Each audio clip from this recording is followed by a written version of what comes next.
Make bread without oven, milk or egg. First, add warm water into a cup. Then add half tablespoon of it and some sugar. Stir everything together and set it aside for about 7 minutes so the yeast can active properly.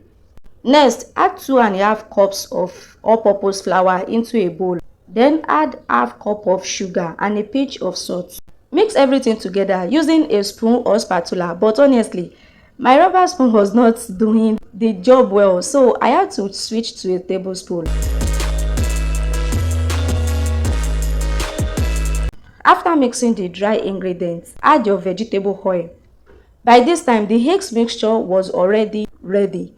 So I first added just half of it into the flour because I didn't want the dough to become too watery. Then I started mixing it with my hand to form a dough.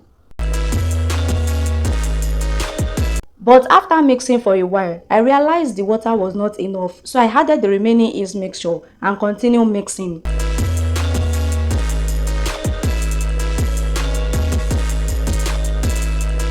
Please, if you haven't subscribed yet, kindly do so now and make sure you watch this video till the end.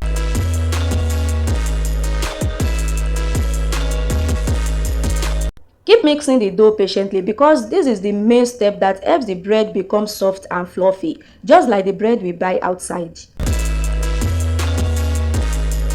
Once the dough was properly mixed, I added butter, but you can use margarine if you want.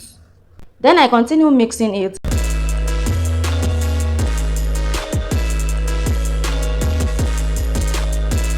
until the butter was fully combined with the dough. After that, I covered the dough and left it to rise for about 25 minutes so it could double in size. Once it has risen well, I open it and press the air bubbles before transferring it to a flat surface where I could cut and shape it into my desired size.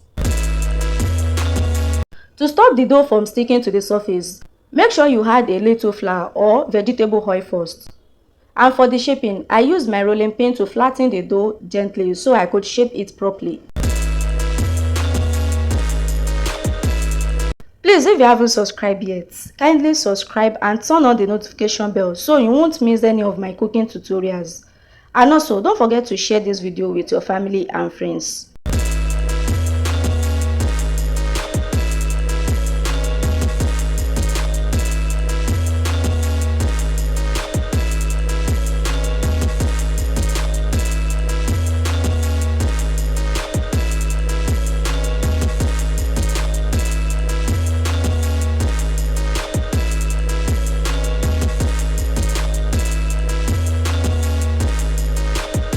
So back to the bread.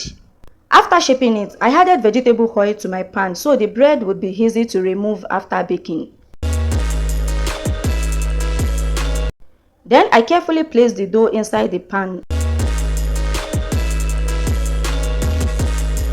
and cover it for about 1 hour. Before the 1 hour was complete, I started preheating my pot because I would be using pot instead of an oven. I added salt into the pot and preheated it for about 7 minutes. After 1 hour, I checked the dough and it had already risen very well, as you can see. Then I carefully placed the pan into the pot, cover it and baked it on low heat for 1 hour. And finally, our homemade pot baked bread is ready. Thanks for watching.